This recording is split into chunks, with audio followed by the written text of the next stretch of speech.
Hello मेरे प्यारे tenth के धुरंधरो, कैसे हो? इलेवेंथ में आने के लिए रेडी? तो इलेवेंथ में जो लोग साइंस स्ट्रीम लेने वाले हैं, वो स्पेशली जो हमारा ये सब्जेक्ट है जो मैं पढ़ाने वाला हूँ, फिजिक्स, सबसे सबको उनसे बहुत ज्यादा डर लगता है कि सर टेंथ में तो बड़ी मुश्किल से सिर्फ 4 चैप्टर थे, बड़ी मुश्किल से हमने फिजिक्स किया है, इलेवेंथ में तो हमारी हालत ही खराब होने वाली। तो बच्चे लोग, डरने का बिल्कुल जरूरत नहीं है, क्योंकि मैं आपके लिए कुछ ऐसे मास्टर प्लान, कुछ ऐसी स्ट्रेटजीज लेके आया हूँ जिससे आपका इलेवेंथ और ट्वेल्थ का फिजिक्स जो है वो बिल्कुल एकदम इजी होने वाला है, एकदम हलवा हो जाने वाला है। आप बोलोगे सर इलेवेंथ और ट्वेल्थ का फिजिक्स मजा आ गया, सबसे ज्यादा स्कोर हम इसी में करने वाले हैं। तो आइए स्टार्ट करते हैं। मैं आज आपके लिए एक ऐसा रोड मैप लेके आया हूँ कि आपको किस तरह से इलेवेंथ में स्टडी करनी है, किस तरह से आपको पढ़ाई करनी है, क्या क्या चीजों का ध्यान रखना है, जो आपने आगे मिस्टेक की है वो आप ना करो।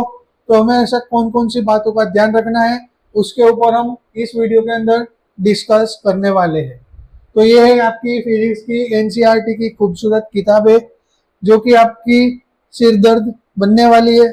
ऐसा तो मैं नहीं बोल सकता, कई बच्चे बोल रहे सर सही बोले हो, सिर दर्दी है फिजिक्स यानी सिर दर्द, ऐसा आप लोगों ने अपने दिमाग में बिठा लिया है।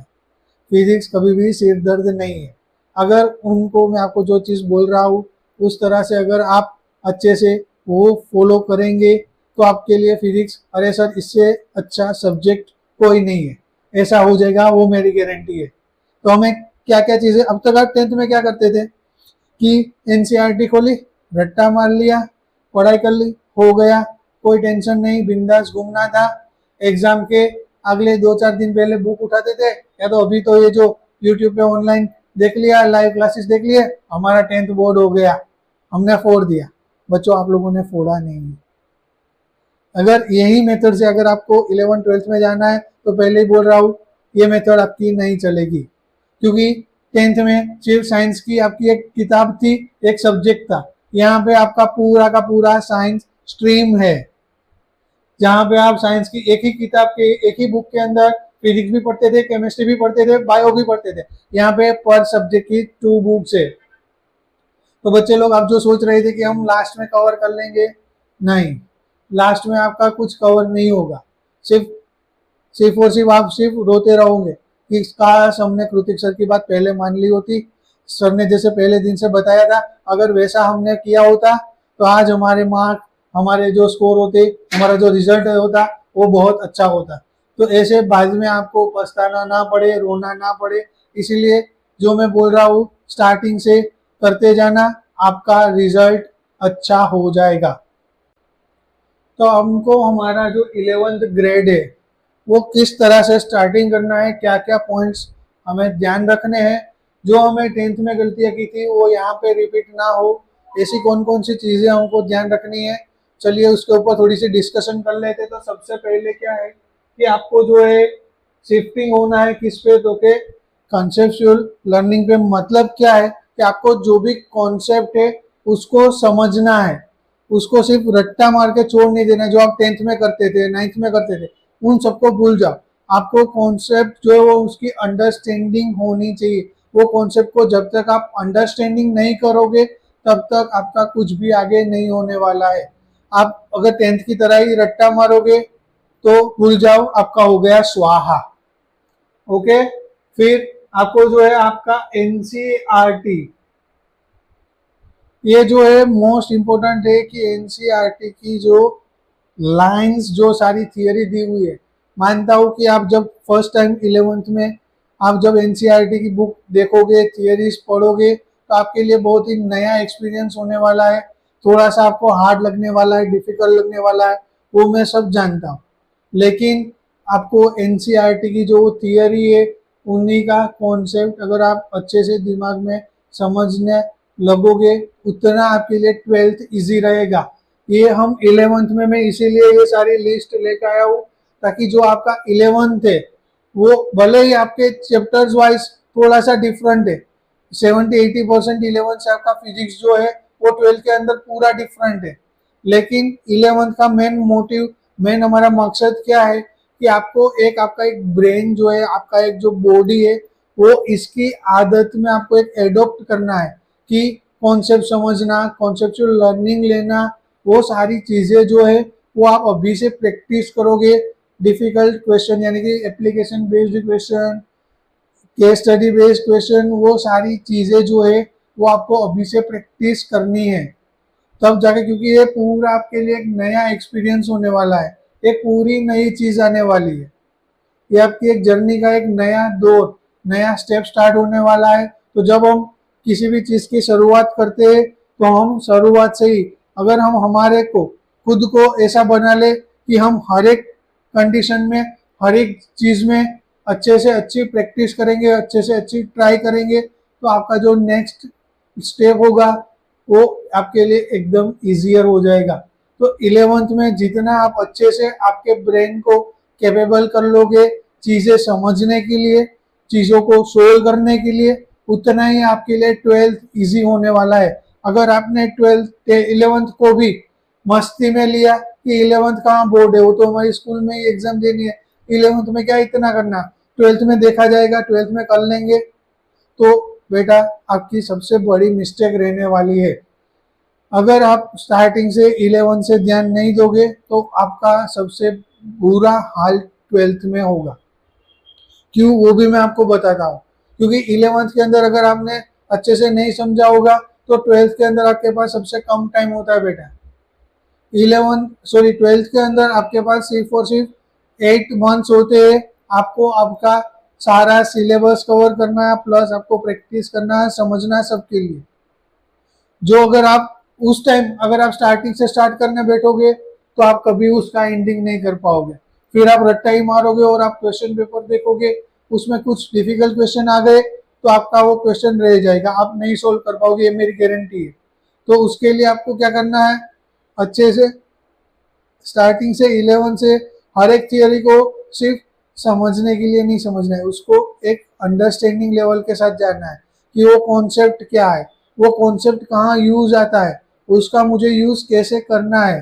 कोई भी डेरिवेशन है तो उसका डेरिवेशन कैसे करना है, क्योंकि आज तक आपने कहीं ऐसे हार्ड वाले ऐसे कोई डिफिकल्ट डेरिवेशन नहीं किए जो इनके अंदर आने वाले हैं। तो आपको अच्छे से अच्छे डेरिवेशन करना है, प्लस आपको ध्यान देना है कि 12th ग्रेड के अंदर आपके कौन कौन से 11th के टॉपिक जो है वो इम्पोर्टेंट जाने वाले हैं। वो सारे टॉपिक जब हम लाइव सेशन लेने वाले हैं आपके 11th के, तो उन सारे लाइव सेशन में हर एक चैप्टर में जो जो आपके 12th के रिगार्डिंग टॉपिक होंगे वो मैं और ही अच्छे से पढ़ाऊंगा। और आपके सारे चैप्टर्स का यानी कि full course of 11th standard के सारे चैप्टर्स मैं लाइव आपको पढ़ाने वाला हूँ। कोई रिकॉर्डिंग नहीं होगा, सारा का सारा लाइव होगा विथ एक्सपेरिमेंट।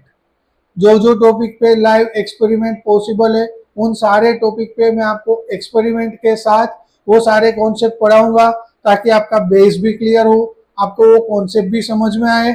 और साथ साथ में मेरी खुद की हैंड रिटन नोट्स मैं आपको प्रोवाइड करूंगा, कुछ क्वेश्चन बैंक भी मैं आपको प्रोवाइड करूंगा जो आपको एग्जाम के लिए हेल्पफुल रहेंगे। साथ साथ में जो डेरिवेशन आएंगे, जो इम्पोर्टेंट थिंग्स होगी, वो सारी मैं यहाँ पे खुद मेरे हाथों से आपको सोल्व करके दिखाऊंगा। साथ ही में क्वेश्चन आंसर भी रहने वाले हैं। तो हम आपको सिर्फ यहाँ पे ऐसा नहीं है कि पढ़ाया और छोड़ दिया, नहीं, हम आपको यहाँ पे लर्निंग के साथ पढ़ाने वाले हैं। तो आपको क्या करना है बच्चों, जब आप ये वीडियो देख रहे हो सबसे पहले हमारे चैनल को सब्सक्राइब करो, नोटिफिकेशन बेल को प्रेस करो, जैसे ही आपको लाइव क्लास की नोटिफिकेशन आती है जल्दी से हमारे साथ लाइव में जुड़ जाओ। ओके। सेकेंड थिंग, आपको स्ट्रॉन्ग न्यूमेरिकल्स की अंडरस्टैंडिंग रखनी है, क्योंकि 11th और 12th में आप बच्चे लोग जहाँ पे डिफिकल्टी फेस करते हो सबसे ज्यादा वो है आपके न्यूमेरिकल्स। न्यूमेरिकल सामने आता है, 10th में भी मैंने देखा है बच्चे जो होते हैं वो न्यूमेरिकल का नाम सुनते ही भागते हैं, न्यूमेरिकल नहीं करना, न्यूमेरिकल नहीं करना। लेकिन 11th के अंदर आपको आपके न्यूमेरिकल पे स्ट्रॉन्ग पकड़ रखनी है, आपको जितना हो सके उतना प्रैक्टिस न्यूमेरिकल की करनी है। ओके। साथ में अब बच्चे लोग सोचते हैं सर फिजिक्स डिफिकल्ट है, इसका कोई सॉल्यूशन नहीं है क्या कि फिजिक्स को इजी बनाया जाए? तो बेटा इसका एक सिंपल और इजी सॉल्यूशन है। आप आपकी डेली रूटीन में, आप जो सुबह उठते हो, रात को सोते हो, आप आपके आसपास की जितनी भी चीजें देखते हो, उन सारी चीजों के अंदर आप जो 11th में फिजिक्स पढ़ने वाले हो, वो सारे के सारे आपकी डेली रूटीन के साथ जुड़े हुए हैं। आप जो भी चीजें पढ़ोगे, जितने भी टॉपिक्स है, जितना भी आपका सिलेबस है, 90% ऑफ सिलेबस जो है वो आप आपकी डेली रूटीन के साथ जुड़ा हुआ है।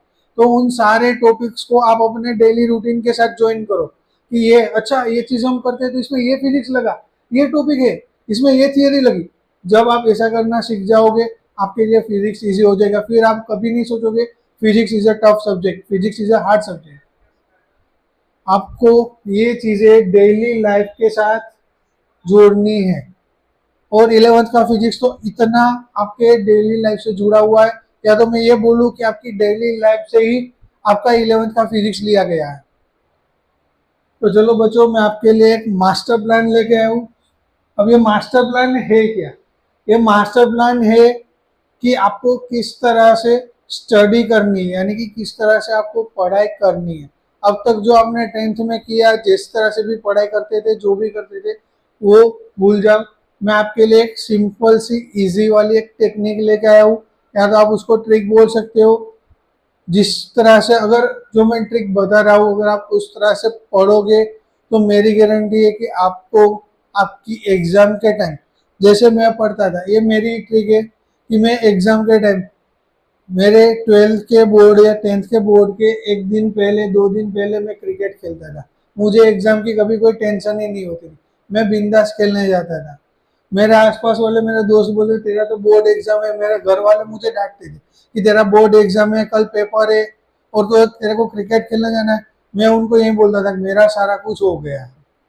तो अगर आपको भी इसी तरह से बिना एग्जाम का टेंशन लिए, एग्जाम के टाइम पे विदाउट प्रेशर आपको एग्जाम देनी है और वो भी अच्छे नंबर्स लाने हैं, तो क्या करना है, ये एक मास्टर प्लान है जो मैं 8th स्टैंडर्ड से ये चीज मैं फॉलो कर रहा हूँ। ये भी मुझे मेरे एक सर ने बताई थी कि अगर आप इस तरह से पढ़ोगे तो आपको कभी भी एग्जाम के टाइम पे टेंशन नहीं होगा। तो वही ट्रिक मैंने फॉलो की है और मैं चाहता हूँ कि आप फॉलो करो। तो कौन सी ट्रिक है कि जो भी आपको टॉपिक्स आपके स्कूल में पढ़ाए हैं, यानी कि ये जो टॉपिक्स, कोई भी टॉपिक्स हो आपके स्कूल या कोचिंग में पढ़ाया गया हो, उसी दिन आपको रात को घर आना है 1 आवर। कितना टाइम?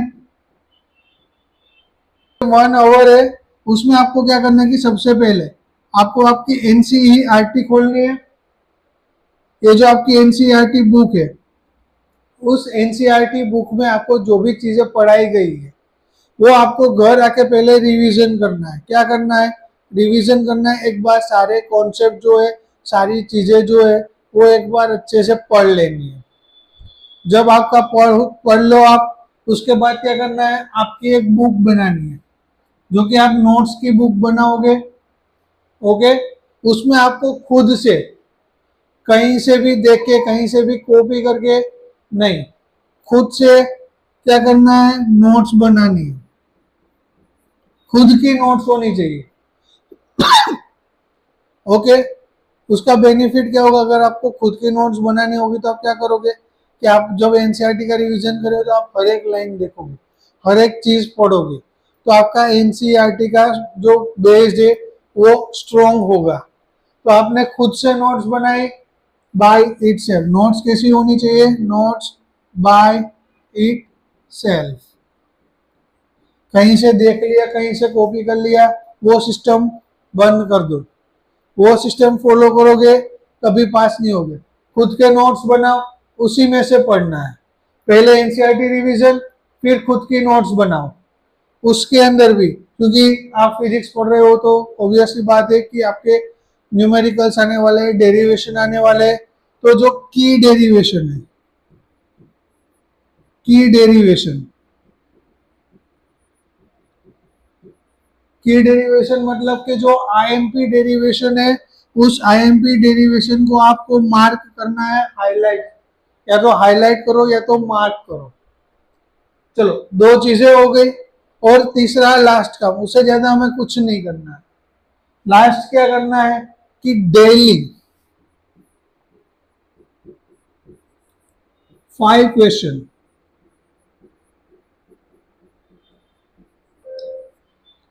डेली क्या करना है, डेली 5 क्वेश्चन आपको उस टॉपिक के ऊपर के क्या करने हैं, सोल्व करने हैं। अब क्वेश्चन मतलब क्या होगा, न्यूमेरिकल्स हो गया, डेरिवेशन बेस्ड क्वेश्चन हो गया, एप्लीकेशन बेस्ड क्वेश्चन हो गया, पीवाई एमसीक्यूज हो गए, पीवाई क्यूज हो गए। आपको कोई भी 5 क्वेश्चन, वो भी ऐसे नहीं कि 5 क्वेश्चन जो लिए वो सारे डिफिकल्ट ले लिए, बिल्कुल भी नहीं।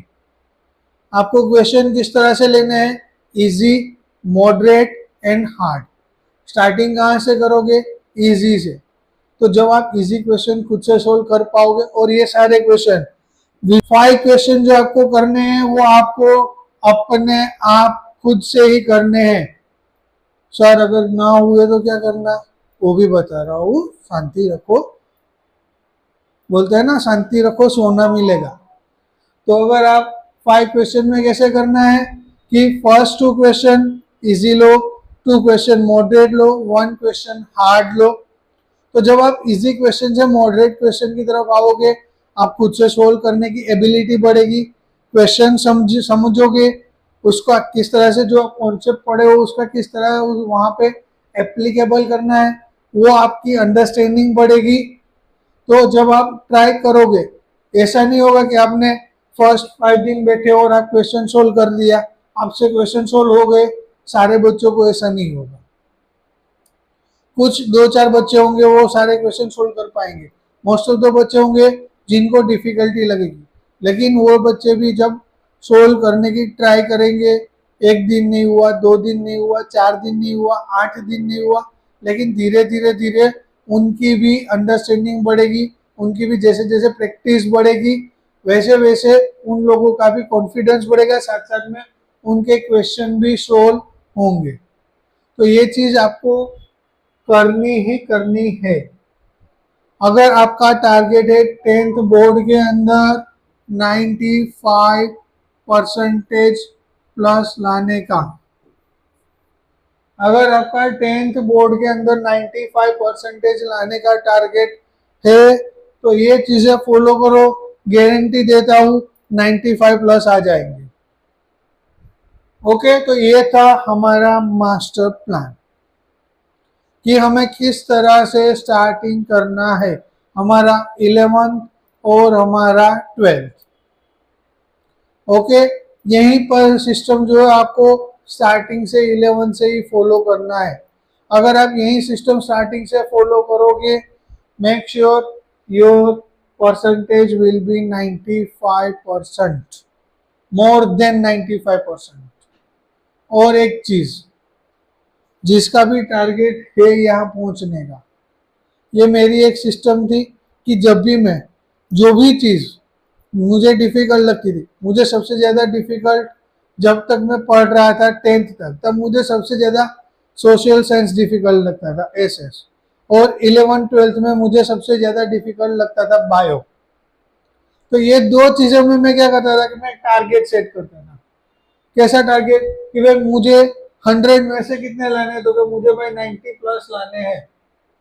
तो मैं जैसे ही स्टार्ट करता था कि मुझे 90 प्लस लाने, सबसे पहले जब वो बुक रिवीजन करने बैठता था, बुक के ऊपर मेरा पहला ही लिखा होता था टारगेट 90 प्लस। मेरा इसमें टारगेट है 90 प्लस, मैं इसमें पूरी मेहनत करूंगा, मैं उसके पीछे पड़ा रहूंगा और मेरे 90 प्लस आएंगे ही आएंगे। और खुद पॉजिटिव रहना है कि मेरे से क्यों नहीं होगा, मैं सबसे ज्यादा मार्क लेके आऊंगा, मैं फुल कॉन्फिडेंस हूँ, मैं सब क्वेश्चन सोल्व कर सकता हूँ या कर सकती हूँ, मेरे से सब कुछ होगा। वही पॉजिटिव एटीट्यूड, वही फुल कॉन्फिडेंस के साथ आपको आपका 11 स्टार्ट करना है और अच्छे से अच्छे नंबर लाने हैं, क्योंकि जितना आप अच्छे से 11th कंप्लीट करोगे उतना ही इजी आपके लिए 12th होगा। ओके, तो हम अब मिलते हैं हमारे लाइव सेशन के अंदर।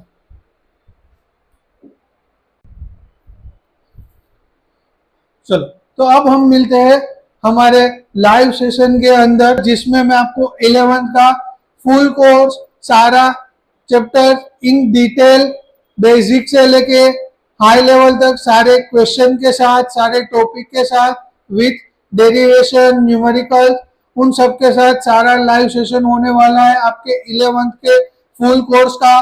तो उसके लिए आपको क्या करना है, आपको हमारा चैनल ज्वाइन करना है, लर्न एट स्कॉलर, और हमारा जो टेलीग्राम चैनल है उसके ऊपर हम आपको सारे नोट्स, वो भी हमारे खुद के हैंड रिटन, आपको वहां पे मिल जाएंगे।